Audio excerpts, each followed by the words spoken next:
welcome back to the Minute Women podcast. My name is Grace. And I'm Linnea. And we're back for our third episode of Have You Got a Minute? Yeah, Have You Got a Minute? Have you been listening to our Have You Got a Minutes? We've had some really good interaction and people enjoying them. I think it's definitely my family's. It's their personal favorite kind of thing that we've done just because they think that our chemistry is really fun and they like to hear us talk to each other. Yeah, no, we've had a lot of people reach out for the Have You Got a Minute specifically, which is great. We love that. So, and that's kind of the purpose of doing them. So please reach out. And people particularly loved Come From Away. We had a lot of response from Come From Away. Y'all are musical fans. I knew it. History buffs and musical fans, I feel like that's I feel like those two go together.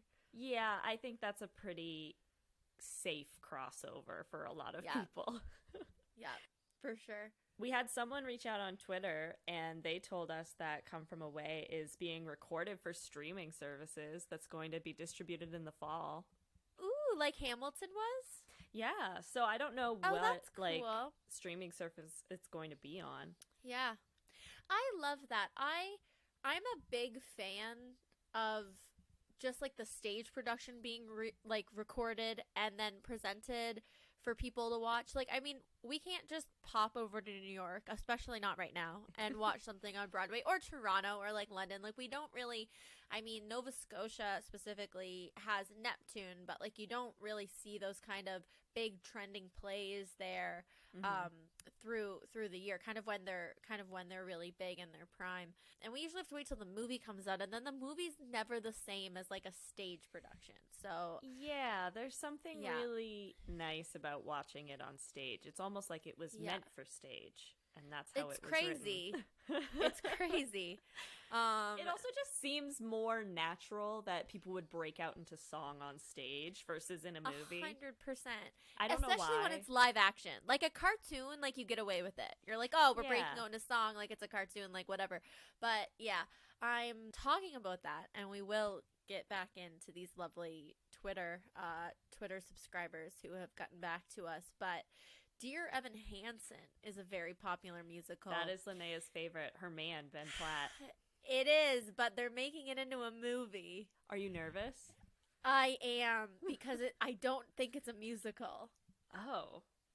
However, they also have cast Ben Platt as the lead role, and he's 27 now, and he's playing a 16-year-old. Now, I will say he's a young-looking gentleman. Yeah. But I'm a little uneasy. I've been skeptical. reading into it.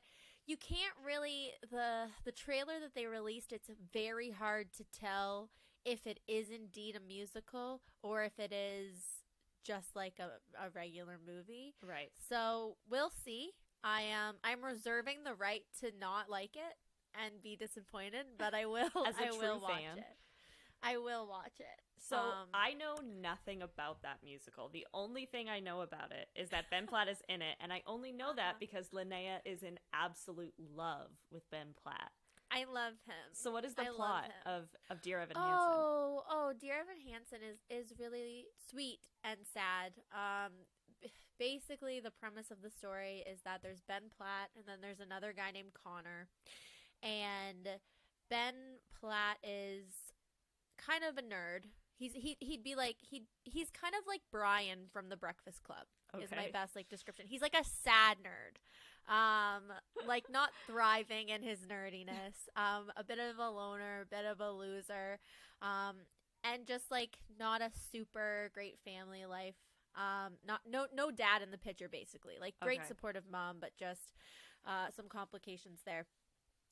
And he's feeling pretty sad and pretty low. And then there's Connor. And Connor is a bully, a popular bully, who is also, surprisingly on the inside feeling some of that loneliness. Okay. Which is, surprising because they're two very different guys. They come from very different social circles. And kind of the premise of the story is that, and I don't want to give too much away, but Ben Platt's character is going to therapy. And his name is Evan Hansen, and his therapist recommends writing letters to himself. Oh, okay. So writing Dear Evan Hansen and saying, like, I hope you have a good day. Like, I hope you feel better. He prints one of these letters at school and Connor finds it. And Connor, as a bully, takes it and won't give it back. And so Ben is upset by this. But not coincidentally, but kind of sadly, Connor actually takes his own life that day. But has this letter, Dear Evan Hansen, on him. So when Connor's parents find it, they think Connor wrote this letter to this boy Evan Hansen. Right.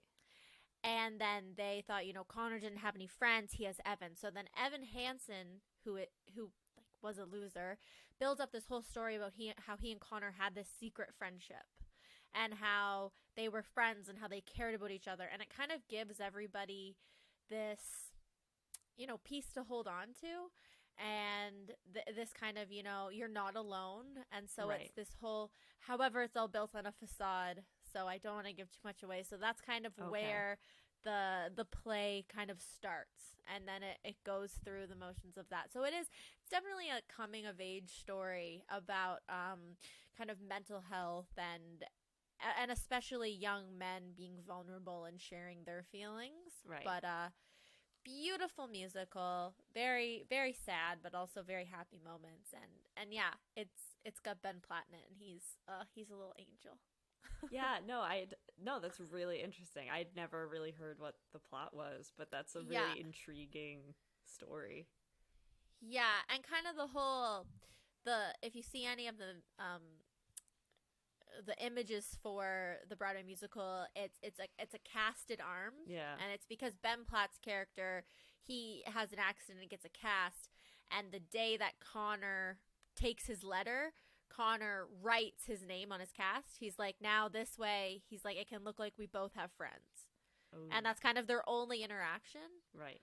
And so then, his parents see that, that Evan Hansen has their son's name on his arm, and their son had this letter that was typed to him. And it kind of almost gives, like, Evan permission in some way. Exactly. Because he's just like, now it looks like we both have friends. Like, right? And so it gives him that kind of permission to be like, well, this is what he wanted. So anyway, it's a very, very well done musical. If you ever watch the show The Politician, which is another Ben Platt piece, himself and Laura Dreyfus, she played one of the characters in the Dear Evan Hansen Broadway musical. And so they're both in The Politician, and both were in the original Broadway production. So there's been a couple Evan Hansens since Ben Platt, but he was the first. Right, so. right. Oh, that's cool. Yeah. Is it still running? Yes. Yeah, Dear Evan Hansen is still running on Broadway right now. If we ever go to New York, we'll have to go see Dear Evan Hansen. If this pandemic ever ends. See it. I mean, in other news, pandemic related, we both got shots booked. Yeah. It's super exciting. Let's shots. It has a whole new meaning. It really does. And it is funny too. I was talking about this with my parents because this is the first real millennial generation to be getting vaccines. I said social media is gonna blow up. The week that we all start getting our shots. I got vaxxed fucking stories. Yeah. It's ridiculous. Yeah, it is. It's gonna be. This is where it all blows up on social media. So. So we heard from another listener on the musical front. And so we mentioned in our first episode of Have You Got a Minute that if there are any Heritage Minute related musicals, then tell us about them. And her name is Oriana, and she says that she's been listening for a very long time, and she listens to the episodes with her boyfriend in the car, which I think is really, really cute. That's adorable. So hello. She pointed us to two well, first of all, she says that in the original Come From Away, they used live trees in the set design, which is crazy. That's so cool. It's so extra for no reason. It's so extra. But so Newfoundland. But the trees are a character. It's just the tree from Pocahontas. It's a character. Yes. In the play. Mother Willow. Yes. Yeah. She directed us to two musicals that have been produced by the Vancouver production company called Urban Inc. And they're not specifically about Heritage Minute topics, but they're very history themed musicals. And so cool. The first one they put out was in 2017. It's called Children of God, and it's a musical about the residential school system. Wow. Yeah, and it seems like it was really powerful. They wound up taking it on tour all across Canada. It's this musical about a OG Cree family whose children were taken away to a residential school in Northern Ontario. And it's the story of how Rita, the mother, was never let past the school gates, and her kids, Tom and Julia, never knew that she came. So it's about, I think it's largely told in almost flashbacks, but I think it's about obviously the trauma of residential schools, and then the trauma and trying to rebuild the trust of a family unit, because from the kids' perspective, the mom never came to get them, when in reality she did. She tried, but she could never get past the front doors of the school. And then they followed up that with Les Filles du Roi. So Les Filles du Roi is this like weird part of Canadian history where the French government sent French women to Canada to be maids and wives of French settlers. And so this musical, it's trilingual. So it's in an Indigenous language, French and English. And throughout the play. And it tells this powerful story of Catherine, a young Mohawk girl, and her brother Jean-Baptiste, whose lives are disrupted upon the arrival of Les Filles du Roi in 1665. And they wind up forging an unlikely friendship with one of the young filles named Marie-Jeanne L'Espérance, whose dreams of a new life are more complicated than she ever could have imagined. So if you go to the Urban Inc. website, you can watch the trailers for these musicals. Oh, that's so cool. They came out in 2017 and 2018. But I imagine, it seems like they were really successful musicals. I'd hope that they kind of get picked up by other theaters in Canada. And where did you say that they originated in? Where did they start? So Urban Inc. is based out of Vancouver. Based out of Vancouver. Okay. I think it's the Fugue Theater, Fugue. They commissioned the musicals. The primary writer of both, his name is, or her name, I can't tell, is Corey Payette. And then Julie McIsaac also helped with, or also produced Les Filles du Roi. I don't know if she was involved with Children of God. Julie Payette. Julie McIsaac. And then Corey Payette. Oh, okay. Because I was like, isn't Julie Payette the Governor General who just quit? With their powers combined. Yeah, it is. They can be a Governor General. Was the Governor General who just resigned. They can be a shitty Governor General. I was like, whoa. The Governor General who knew she was so into arts. But yeah, they seem really cool. I recommend maybe we can post links somewhere so people can go watch the trailers. But they seem really beautiful and well done, and the costuming looks amazing. So should we get into what we want to talk about today? Or have you got a minute?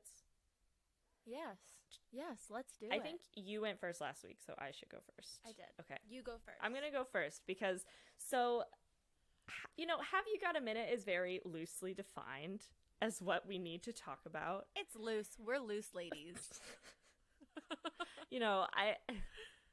Thanks. My mom is definitely going to listen to this episode. Just kidding. Just the format for this podcast is loose. Hi, Catherine. Loose in, varying definitions of the word. Yeah. But a couple of years ago, in 2018, I was hired to work for the Sydney Architectural Conservation Society. And you were. I was. And I did research for them. Now, just as a context builder, where I am from, Sydney, Nova Scotia, I think is a little different than other parts of the Maritimes in the sense that it's not built up around fishing. As a mainlander, I would agree. For good and bad reasons. Cape Breton is different. It's just, it's almost like a different province. A little bit. We like to pretend it is.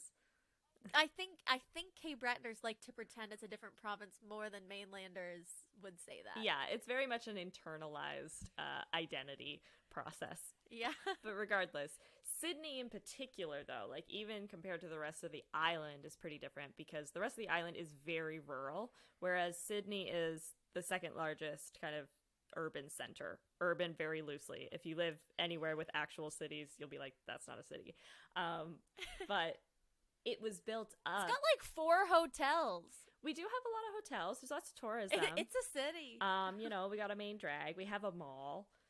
A big ass fiddle. A real mall too, not just a strip mall. No, it's a real mall. It's a real mall. It's got a food court. I've been there. It is the strangest assortment of foods. We have an Orange Julius, or we used to. We don't have an Orange Julius anymore. That's a lie. There's like A&W in Subway and like a few other like small franchises. Anyways, not the point. That's for another Have You Got a Minute. But Sydney was built up as a coal mining town originally. So rather than a lot of other places, and I think what people envision for the Maritimes, it's not built up around fishing. It's a very like urban industrial center. And so all of our historic architecture is because of those industries. So the oldest houses in Sydney are all either mine owner houses, so they're like these big manors, or they are company houses, so these like rows of company houses that you'll find kind of smattered throughout all of like Sydney, and then the colliery towns that built off of Sydney, so like Glace Bay, New Waterford, Sydney Mines, all of these towns. And I was hired in 2018 as a student researcher to research this row of company houses called Red Brick Row in Sydney Mines. That's so cute. Red Brick Row. Red Brick Row. It's a great name. Great marketing. Yeah. And the reason that Sydney Architectural Conservation Society, SACS for short, the reason SACS was researching this house was because, one, it's very different from all of the other company houses in Sydney. So most company houses are made of wood. These ones happen to be made of red brick, hence the name. Oh, makes sense. And because of that, they were like, these might be the oldest company houses, brick company houses in Canada. So they're significant to like the surrounding area, but also in a national sense, they speak to, you know, how the country was built in a lot of ways, and how urban centers were settled. To a niche group of people, I feel like that's very cool. Yeah, absolutely. Like, to architects, fascinating. Fascinating stuff. Personally, I had never known so much about bricks in my life. Writing this paper and trying to, basically compiling all the evidence that suggests that they are as old as we said they were. The proposed... Which is how old? They're thinking 1840s is when they would have been built. Ooh. So they are some of the oldest buildings in kind of urban Cape Breton. Yeah. But the problem is that they've really fallen into disrepair. So okay, they're very much... Oh, so people aren't living in them? No. So they were living in them until kind of like shockingly recently. If you like... That's the other thing is that, you know, housing... There's a huge housing crisis in Sydney. But anyways, these units... They're nowhere near like acceptable for somebody to be living in them, right? But they're still standing, and they have this historic significance, and they have this cultural significance to the community of Sydney Mines, and then kind of Sydney as a whole. But so that they have this initiative to try and redevelop the units, and then make it a cultural hub for the community. So they would have like an arts cafe, and you could do live performances out of these units, and it was going to be this really beautiful, sweet plan. It's right. So it's right across from the junior high. So the junior high students, like, they had to board up some of the windows. So the junior high students came and painted over the boarding, so it still looked aesthetically pleasing and stuff. Oh, like in a nice way, not like graffiti. Not in graffiti, no. Okay, that's very nice. They were asked to, and they did a good job. That's good. But this past winter was really, really hard on the buildings. And so now it's in a state of they're almost certainly going to have to demolish them unless major funding is found. So my mom works with SACS, and she asked me if I would use my segment today to reach out to the listeners of Minute Women, or whoever may be listening out there, contacting the Sydney Architectural Conservation Society. Their website is called preservingsydney.com. You can find contact information at the bottom of that website. And I don't know, it would mean a lot to me and my hometown if there was anyone out there who had either, you know, like financial support or plans or something to help them navigate this situation. They've been this project has been in the works for like over 5 years now. And they've just hit this huge issue of the winter storms really derailing everything. So if anyone has time, even just to share this with people, you know, it would mean a lot to me. It would mean a lot to the SACS organization. So that is what I hope you have a minute for this week. But what do you have a minute for? What should I have a minute for, I guess? Oh, well, okay. So I had an idea for what I was going to do my minute on this week. But then we had this incredible recording yesterday with the ladies from Just Watch Me Pod, Kate and Liv, and they are fantastic and hilarious and so darn educated. They are both, well, actually, they're both done law school. Mm-hmm. They're both lawyers now. And they're both lawyers now. Yes, congratulations, ladies. Or gals, as Liv would say. Which I didn't know yesterday, but I use the term gals all the time, and apparently it's a point of contention between the two of them. Kate likes gals a lot less than Liv does. So I wanted to talk about something that we touched on yesterday that I found pretty cool, which is Canada's living tree doctrine. Ooh, Kate is gonna be super excited that we're talking about this, and Liv is gonna roll her eyes because she was so like self-conscious when they brought it up yesterday. Because Linnea and I were like, "This is super cool," and Liv was like, "This is so boring." Yes, Liv was like, "That's not interesting at all. Don't tell them that." But I found it really interesting, and I think it's cool. So for anyone who doesn't know, the living tree doctrine is a it's a method of constitutional interpretation. So there are a lot of big words in this, so forgive me. I am not a lawyer. I am just a humble Canadian. So there's a lot of kind of jargon in kind of the information that I found, but I did want to talk about it. So when I think of a constitution, you know, I didn't even really think that Canada's law was a constitution, because you hear about that in America. You hear about in the States, you know, the Constitution and how seriously it's taken, and this document written hundreds of years ago with different laws like right to bear arms is taken so seriously to the letter even today after so much has changed in our world. So it's interesting to know, because I didn't, that Canada's, you know, constitution has the ability to change and evolve over time while still acknowledging its original intentions. And that sounds pretty basic. I mean, times change, as we just talked about at the top of this Have You Got a Minute episode. 100 years ago, there was no cure for type 1 diabetes. You know, it was a death sentence. You died. And now people live and thrive and do everything with type 1 diabetes. So times have changed, and there's so much more growth that has happened in our country and continues to happen. And so this concept of the living tree is that there's predictability and flexibility in law. And so to be effective, the Constitution must consist of a predictable set of rules. So, you know, Canadians know how activities are governed, and that, you know, you can't just kill somebody. That's not cool. However, you know, if things are being governed in a consistent manner, that's great. But flexible interpretation also needs to happen for the realities of changing modern life.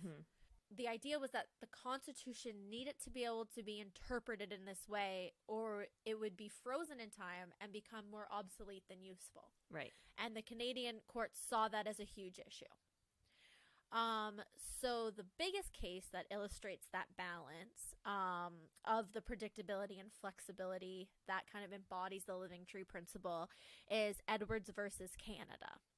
And so Edwards versus Canada, as many people know, is known as the Persons case. Mm-hmm. So you might not know it as Edwards versus Canada, but it's the Persons case. And that was a decision by the highest court of the time in Canada, which was actually the Privy Council of Britain, which wasn't in Canada, but anyway, that's how things worked. And that was the idea that women were to be considered persons too. Mm-hmm.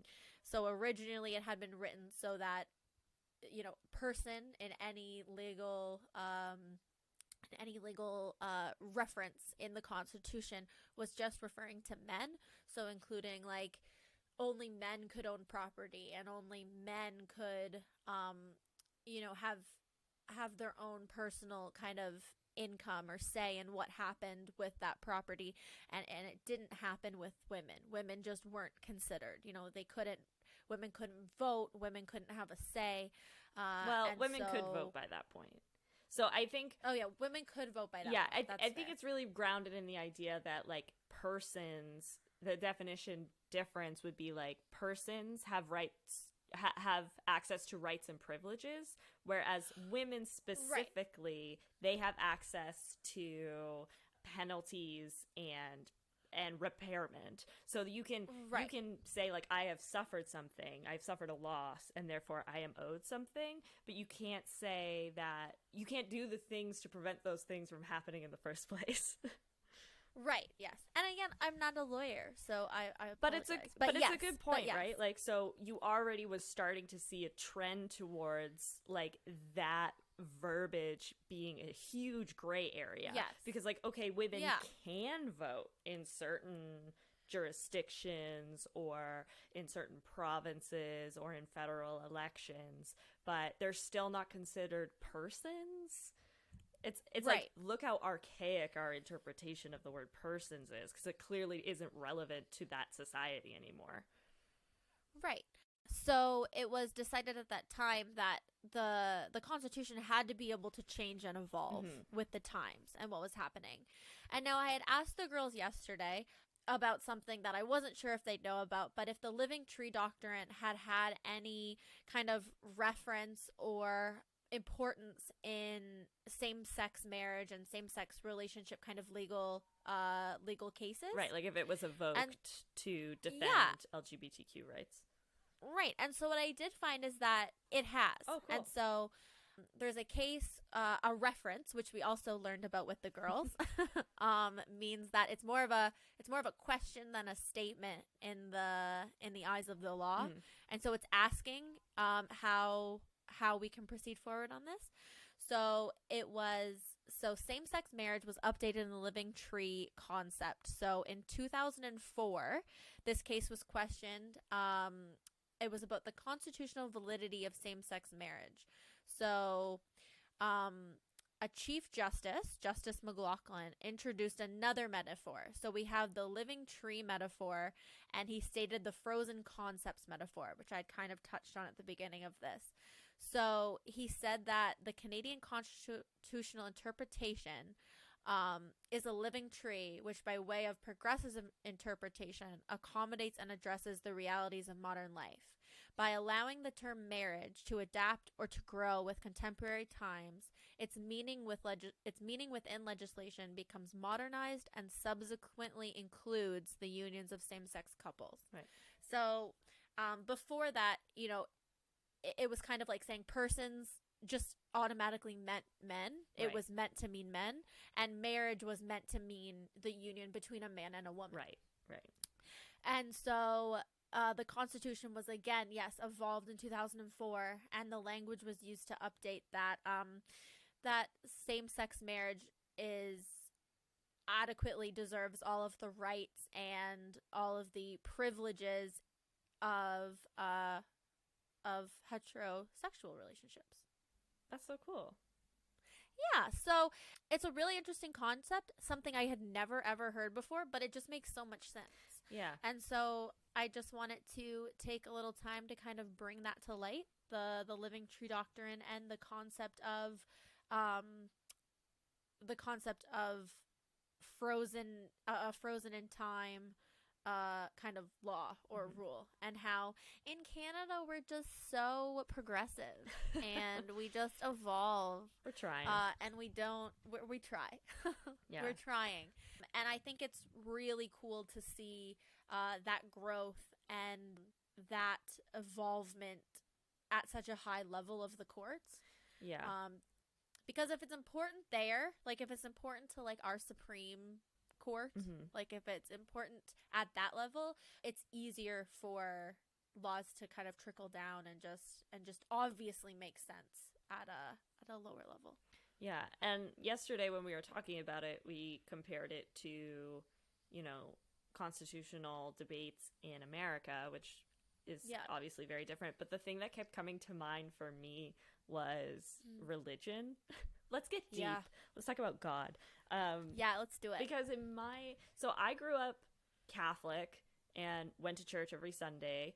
It's interesting because we had quote unquote like a progressive priest for a Catholic church.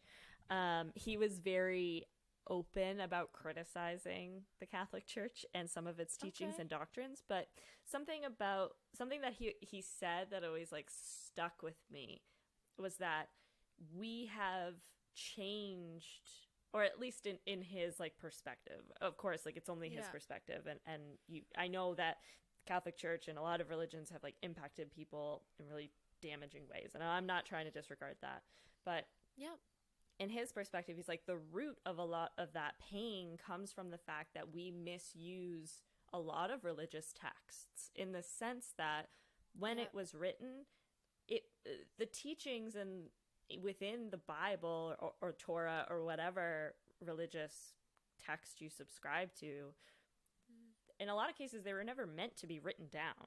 Like the Bible was not something, the first written version of it was written centuries after, you know, the death of Jesus Christ. For a long time, it's just a verbal religion.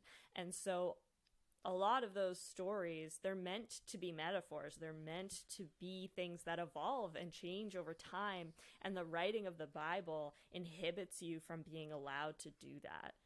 Yeah. It's like, it's not meant to be, you're not supposed to subscribe to this text and follow it word by word. It's meant to be a metaphor. And of course that makes sense, because they're talking about things that are completely irrelevant to society 2 millennia later.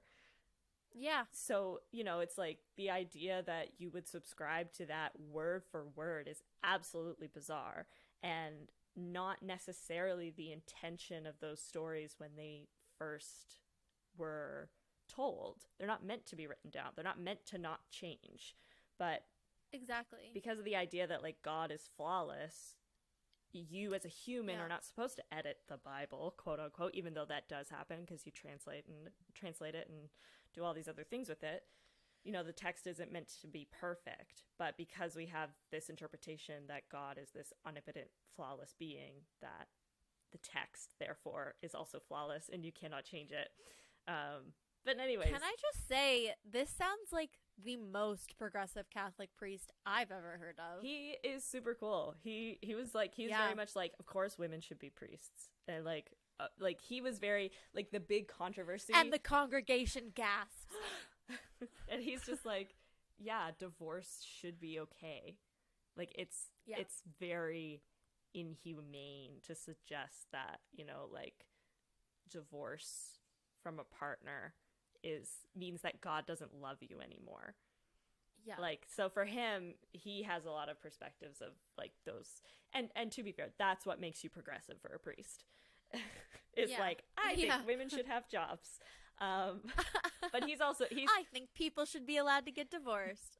he's very nice. He's a very good priest. But that's good. Yeah, it's just that I think comes up, that idea of a living tree doctrine should be evoked, not just when talking about constitutions, but when, for sure, like when we talk about anything, like any set of rules that you make for your own life, you should be prepared to deal with the fact that you're not going to be the same person in 5 years.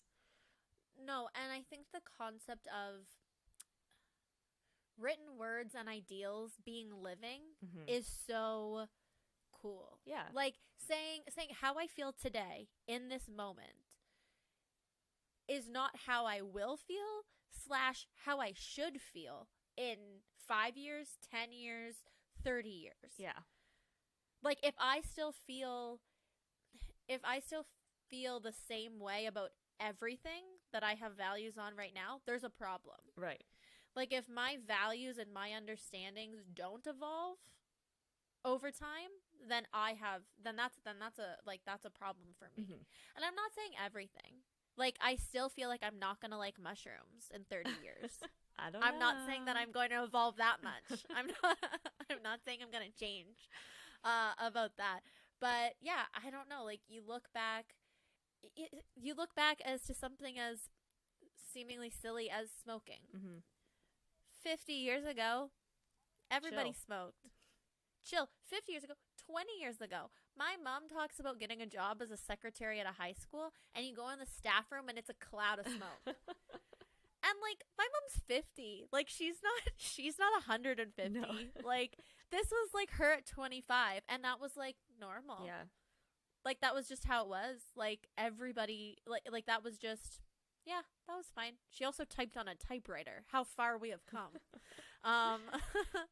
Yeah, like things change and people's ideals of what's acceptable and what is appropriate change too, and I don't think that we should in any kind of aspect of our life have to be steadfast to something if we change. Yeah, I think we feel a lot of Change is good. change is good. Yeah, and I think we feel a lot of pressure to define who we are. Yeah. And Oh, for sure. the way that you do that is through allegiances to things. And Yeah. I think that the biggest challenge that the pandemic particularly has placed in my mind, but I think generally something that I've always been really bad at is being very present. And like I'm a planner. Like I always look ahead. I'm always thinking about what I have to do tomorrow or a year from now, and am I going to be happy a year from now, and am I doing all the right things today so I can be happy tomorrow versus just trying to be happy today.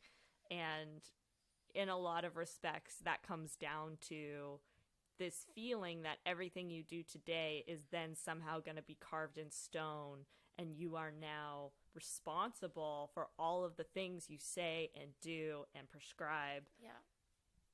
And then have to own that and live up to that down the road, which is this like weird, unrealistic expectation that nobody has of you, and B, no one cares that much. Like no one is listening to you and saying like, it's like, remember that time Grace said that she really loved the Blue Jays?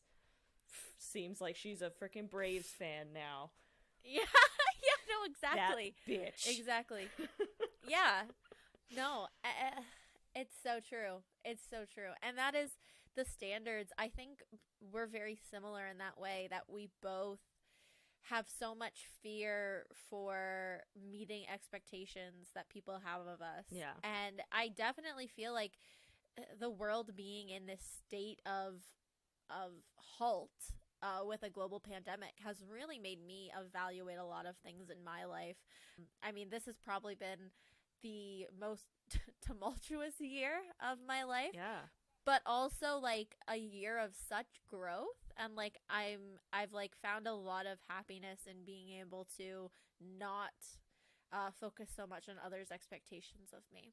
Yeah. Except yours, of course. I want you to love me. Yeah, it's hard when you like set this unrealistic expectation that other people have these expectations of you, which for sure. It's not your responsibility to never let someone down, I guess, is the thing that I'm trying to like come to terms with, and be okay with the fact that I'm going to make other people upset sometimes. With either my opinion. I'm also a very stubborn person, so it's very difficult for me to not like admit that I'm wrong, but like admit that I've changed, I guess, in a weird way. Like if I'm a Blue Jays fan and I said I was a Blue Jays fan, I need to have this like really sincere well thought out reason for why I am no longer a Blue Jays fan. Instead of just being like, I'm not. You don't. And I don't, because that's not what life is. Anyways, this got really deep. It got really deep, but I really like it. I'm digging it. I like it. I think that's why Have You Got a Minutes are a great new format for us. Yeah. They're great. Thank you so much to all of you who listened to this week's episode of Have You Got a Minute. We hope that you're enjoying this new format because we really love recording it and providing it to all of you to listen to. If you want to check out our social media channels, which we hope you do and or are already following, they are at Instagram, Minute Women Podcast, and on Facebook at the same name. And then on Twitter, we are at The Minute Women.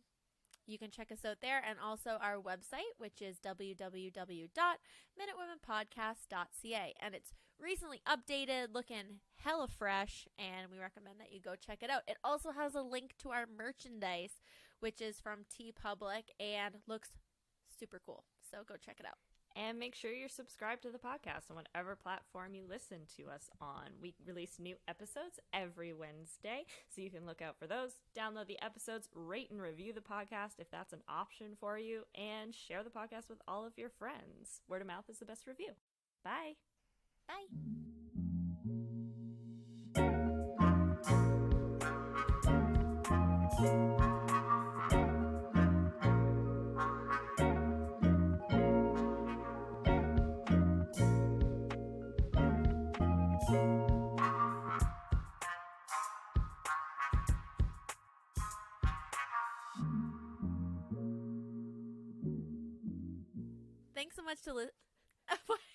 Thanks so much to listening. Listen. Thanks for listening to the show. That's Swedish now. Cut that. I'm the Swedish chef.